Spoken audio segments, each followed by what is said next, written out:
सुंदरपुर नाम का एक छोटा सा गांव था। नाम तो सुंदरपुर था, लेकिन वो गांव बिल्कुल भी सुंदर नहीं था, क्योंकि उस गांव में बारिश बहुत कम होती थी, जिससे उस गांव में पानी की बहुत कमी थी। वहाँ पेड़ पौधे भी कम ही थे। लोगों को पानी लाने के लिए दूर जाना पड़ता था। उसी गांव में सुशीला नाम की एक गरीब बूढ़ी अम्मा रहती थी। वो बहुत दयालु स्वभाव की थी। उसे अपने गांव के हालात का बहुत अच्छे से ज्ञान था, इसीलिए वो सड़क के किनारे आते जाते लोगों को पानी पिलाने का काम बड़े मन से करती थी, जिससे उसे बड़ा सुख मिलता था। सुशीला अम्मा उम्र दराज थी और ज्यादा वजन भी नहीं उठा पाती थी, लेकिन फिर भी वो मीलों चलकर मटके में पानी लाती और लोगों को पिलाती। इससे उसका बेटा गौतम बड़ा दुखी होता और कहता, अरे माँ, तुम क्यों इतना वजन उठाकर इतनी दूर से पानी लेकर आती हो? इतना परेशान हो जाती हो। मुझसे तुम्हारी ये हालत नहीं देखी जाती। मत जाया करो इतनी दूर पानी लाने। लोग पानी तो पीकर चले जाते हैं, पर तुम्हारी मेहनत का कोई दाम नहीं देकर जाता। अरे बेटा, हर काम पैसों के लिए नहीं होता, अपने आत्म सुख और लोगों की भलाई के लिए भी होता है। हमारे गांव में पानी की इतनी किल्लत है, मैं तो बस थोड़ा सा ही पानी लेकर आती हूँ।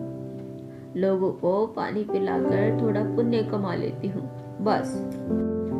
समय बीतता है और सुशीला के बेटे की शादी हो जाती है। सुशीला अम्मा की बहू किरण बहुत ही नखरे वाली और लालची होती है। वो थोड़े अच्छे घर से थी। उसे सुशीला अम्मा का लोगों को पानी पिलाना अच्छा नहीं लगता था। वो अपने पति से हमेशा इसके लिए लड़ाई किया करती थी। देखो जी, माँ जी से कह दो इस तरह से पानी ना लाया करें और ना ही लोगों को पिलाया करें। हमारा थोड़ा स्टैंडर्ड होना चाहिए। मेरे मायके वाले आएंगे और आपकी माँ को ऐसे लोगों को पानी पिलाते देखेंगे तो मेरी तो नाक ही कट जाएगी। तुम तो बेकार ही नाराज हो रही हो। माँ तो बरसों से पानी पिलाने का काम करती आ रही है, और वो पैसों के लिए काम नहीं करती, धर्म कमाने के लिए करती है। तुम एक काम करो, मेरे लिए एक गिलास पानी ला दो और थोड़ा मुस्कुरा दो। किरण उस समय तो मुंह बनाकर वहां से चली जाती है, लेकिन वो हमेशा इसी चक्कर में रहती है कि कैसे सुशीला अम्मा पानी ना ला पाए। इसके लिए वो उपाय सोचती है। एक रात जब सुशीला अम्मा सो रही होती है, तो किरण चुपचाप पानी का मटका घर के बाहर लाकर तोड़ देती है और खुश होती है। अब देखती हूँ माँ जी कैसे पानी लाती है। अगली सुबह जब सुशीला अम्मा पानी लाने के लिए मटका लेने जाती हैं, तो देखती हैं कि मटका टूटा पड़ा है, लेकिन वो किसी से कुछ नहीं कहती और दूसरा मटका लेकर पानी लेने के लिए चली जाती हैं। ये देखकर किरण को गुस्सा आ जाता है और वो रात होते ही घर के सारे मटके फोड़ देती है। अब तो मैंने सारे मटके तोड़ दिए, अब पानी लाकर दिखाएं माँ जी। सुबह जब सुशीला अम्मा उठकर पानी लाने के लिए मटका लेकर जाती हैं, तो उन्हें घर में एक भी मटका नहीं दिखाई देता। बहू, घर के सभी मटके कहाँ गए? मुझे पानी लेने जाना है, एक भी मटका दिखाई नहीं दे रहा। मुझे क्या पता माँ जी, कहाँ गए सारे मटके? हाँ, याद आया, रात एक कुत्ता घर में घुस आया था, उसी ने गिराकर तोड़ दिए होंगे सभी मटके। उदास सुशीला अम्मा घर के बाहर आ जाती है और जहां से पानी लेने जाती है वहां जाने लगती हैं। चलते चलते वो थक जाती है, तो एक चट्टान पर बैठ जाती है। उस चट्टान के पास वो देखती है कि एक खरगोश घायल पड़ा होता है, तो सुशीला अम्मा उसे थोड़ा पानी पिला देती है, जिसे वो अपने लिए घर से लेकर आई थी। पानी पीते ही खरगोश एक सुंदर परी में बदल जाता है और वो परी सुशीला अम्मा से कहती है, मैं परियों की रानी हूँ, परी लोक से धरती पर घूमने आई थी। मैं खरगोश का रूप बनाकर घूम रही थी। एक बिल्ली ने मेरा पीछा किया, उसने मुझे घायल कर दिया। उससे बचने के लिए मैं यहाँ छुपकर बैठ गई। आपने मुझे पानी पिलाकर नया जीवन दिया है। आपका बहुत बहुत धन्यवाद अम्मा। अम्मा, आप मुझे बड़ी उदास लग रही हो। क्या बात है? आप मुझे बता सकती हो। मैं आपकी मदद जरूर करूंगी। क्या बताऊं परी रानी, हमारे गांव में बारिश कम होती है, जिस वजह से गांव में सूखे और पानी की समस्या बनी रहती है।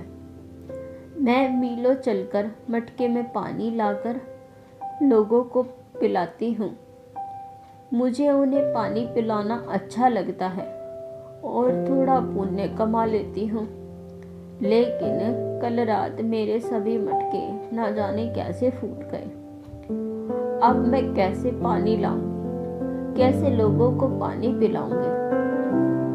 परी अपने जादू से सारी बात जान जाती है कि सुशीला अम्मा के मटके कैसे फूटे, लेकिन वो सुशीला अम्मा से इस बारे में कुछ नहीं कहती और उन्हें एक चमकदार मटका देकर कहती है, ये लो अम्मा मटका, इससे आप जो चाहे वो मांग सकती हो। और अगर आप मुझे बुलाना चाहो तो इस मटके से कहना, आबरा कटाबरा गीली गीली छू, परी रानी आ जा तो मैं आ जाऊंगी। और हाँ, इसका प्रयोग आप ही कर सकती हो। आपके अलावा अगर कोई इसका इस्तेमाल करेगा तो ये उसे दंड भी देगा। इतना कहकर परी नानी गायब हो जाती है और बूढ़ी अम्मा चमकदार मटका लेकर घर आ जाती है और उससे पानी प्रकट करने को कहती है और वो मटका पानी से पूरा भर जाता है और सुशीला अम्मा सबको खुशी खुशी पानी पिलाती है। ये देखकर किरण बुरी तरह से गुस्से में आ जाती है और हैरान भी होती है। हे भगवान, ये माँ जी तो मेरी नाक कटवा कर ही रहेंगी। कल मेरे मायके वाले आने वाले हैं और ये है कि पुण्य कमाने से रुकती नहीं। पर मैंने तो सारे मटके फोड़ दिए थे। ये इतना सुंदर मटका कहाँ से ले आई? देखने पर तो बहुत महंगा लगता है। अभी पूछती हूँ। किरण सुशीला अम्मा के पास जाकर उस चमकदार मटके के बारे में पूछती है। माँ जी, ये मटका तो बहुत सुंदर है। हमारे पास तो इतने पैसे भी नहीं थे कि इतना महंगा और सुंदर मटका खरीद सके। अरे बहू, ये मैंने खरीदा नहीं, मुझे तो ये परी रानी ने दिया है। सुशीला अम्मा किरण को सारी बात बताती है, लेकिन दंड वाली बात बताना भूल जाती है। किरण के मन में मटके को लेकर लालच जाग जाता है और वो मटके से खजाना, सोना, चांदी, हीरे मोती और ना जाने क्या क्या पाने के सपने देखने लगती है। इसके लिए वो मटका चुराने की योजना बनाती है। जब बूढ़ी अम्मा गहरी नींद में सो जाती हैं, तो किरण मटका चुरा लाती है और मटके से कहती है, ए जादुई मटके, मुझे 100 सोने के सिक्के, हीरे के जेवर जल्दी जल्दी दे। किरण के इतना कहते ही उन मटकों से 2 डंडे प्रकट होते हैं और वो किरण को मारना शुरू कर देते हैं। किरण बुरी तरह से चिल्लाने लगती है और रोने लगती है। बचाओ बचाओ, अरे कोई तो बचाओ, ये मेरी सास का मटका तो मुझे मार ही डालेगा। किरण की आवाज सुनकर गौतम और सुशीला अम्मा वहां आ जाते हैं। अरे क्या हुआ तुम्हें और कौन मार रहा है? तुम देख नहीं रहे हो क्या? ये तुम्हारी माँ के जादुई मटके के कारण मेरा ऐसा हाल हुआ है। बचाओ मुझे। माँ, क्या है ये सब? और जादुई मटका क्या है? सुशीला अम्मा गौतम को सारी बात बताती है। तो गौतम सब समझ जाता है और किरण से कहता है, ये सब तुम्हारे लालच के कारण हुआ है। तुम्हारे लालच का फल तुम्हें मिल रहा है। ये जादुई मटका मेरी माँ के पुण्य का फल है और तुमने उन्हें गलत समझा और उनके इस पुण्य के फल का गलत फायदा उठाने की कोशिश की है। तुम्हें तो यही सजा मिलनी चाहिए। नहीं बेटा, इसे जितनी सजा मिलनी थी मिल गई। मैंने इसे माफ किया। सुशीला अम्मा मटके से परी के बताए जादुई मंत्र कहती है। आबरा कडाबरा, गिली गिली छू, परी रानी आजा तू। तभी परी रानी प्रकट हो जाती हैं और सुशीला अम्मा परी से वो डंडे रोकने के लिए कहती हैं। परी अपने जादू से उन डंडों को रोकती है और बूढ़ी अम्मा और उसके बेटे से किरण की सारी बातें बताती है। अपने बारे में परी के मुंह से सारी बात जानकर किरण को बड़ा पछतावा होता है और वो उन सब से माफी मांगती है। मुझे माफ कर दीजिए। मैं तो हमेशा माँ जी के पानी पिलाने वाले काम से नफरत करती थी। मुझे लगता था इससे हमारी इज्जत खराब होगी। माँ जी, मुझे माफ कर दीजिए। आप बहुत ही नेक दिल हैं। अब से मैं भी आपकी इस काम में मदद करूंगी, आपका हाथ बटाया करूंगी। इसकी कोई जरूरत नहीं तुम्हें। अपनी गलती का पछतावा हो रहा है, इससे बढ़कर कुछ नहीं। अम्मा, मैं आपके गांव में एक तालाब बना देती हूँ ताकि आपके गांव में पानी की समस्या खत्म हो जाए। इतना कहते ही परी एक बड़ा सा तालाब बना देती है जिसका पानी एकदम साफ और स्वच्छ था।